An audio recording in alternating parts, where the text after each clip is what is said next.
নমস্কার বন্ধুরা, আমি রিয়া আবারও চলে এলাম নতুন আরও একটি ভিডিও নিয়ে। আগের দিন তোমরা সকলেই দেখেছো যে আমরা গিয়েছিলাম ত্রিযোগী নারায়ণ এবং ধারী দেবী মন্দিরে। তাই আজ চলে এলাম আমরা 4 ধামের লাস্ট ধাম মানে বদ্রীনাথ ধাম দর্শন করতে। একটু সকাল সকালে বেরিয়েছিলাম ভোরের অন্ধকার থাকতে, যেহেতু ডিস্টেন্সটা অনেকটা আমাদেরকে যেতে হবে তাই জন্য। আর রাস্তাটাও ছিল খুব সুন্দর, তাই মনটাও ভালো হয়ে যাচ্ছিল। যেহেতু আমাদের ট্যুরের আজকেই লাস্ট দিন, তাই মনটা একটু খারাপ করছিল, যেহেতু ঘরে আবার ফিরে যেতে হবে, সেই জন্য মনে হচ্ছে এখানেই থেকে যাই। তাও কিছু করার নেই, আমাদের ঘরে ফিরে যেতে হবে। এইভাবে চলে গেলাম আমরা বদ্রীনাথ দর্শন করতে। একদিন তোমরা আমার ভিডিওতে অনেক ভালোবাসা দিয়েছো, তার জন্য অনেক ধন্যবাদ সকল বন্ধুদেরকে। পৌঁছে গেলাম আমরা বদ্রীনাথ মন্দিরে। সবাই দেখো, দূর থেকেই দেখা যাচ্ছিল, বেশি দূর নেই।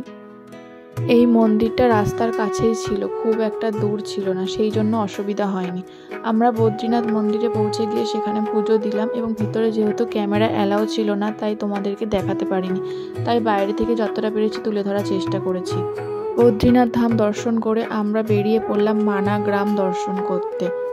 কথায় বলা হয় নাকি পৌরাণিক যুগে এই মানা গ্রাম ধরেই পঞ্চ পাণ্ডবরা স্বর্গযাত্রা করেছিল। আর এই মানা গ্রামটাই ভারতের শেষ এবং কারোর মতে এটি প্রথম গ্রাম।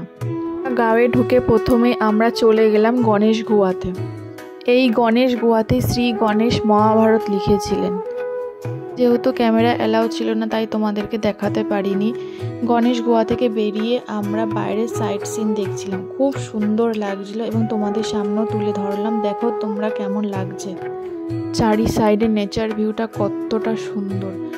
তারপর আমরা চলে গেলাম ব্যাসদেব গুহাতে। এই জায়গাটা দর্শন করলাম, খুবই সুন্দর লাগছিল এবং কিছু কথাও বলছিল।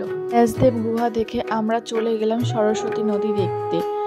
এইখানেই কথায় আছে সরস্বতী নদীকে এখানেই লাস্ট দেখা গিয়েছিল এবং তারপরে সে পাতালে ঢুকে গিয়েছিল। তোমরা সবাই দেখো সরস্বতী নদী কতটা সুন্দর লাগছিল।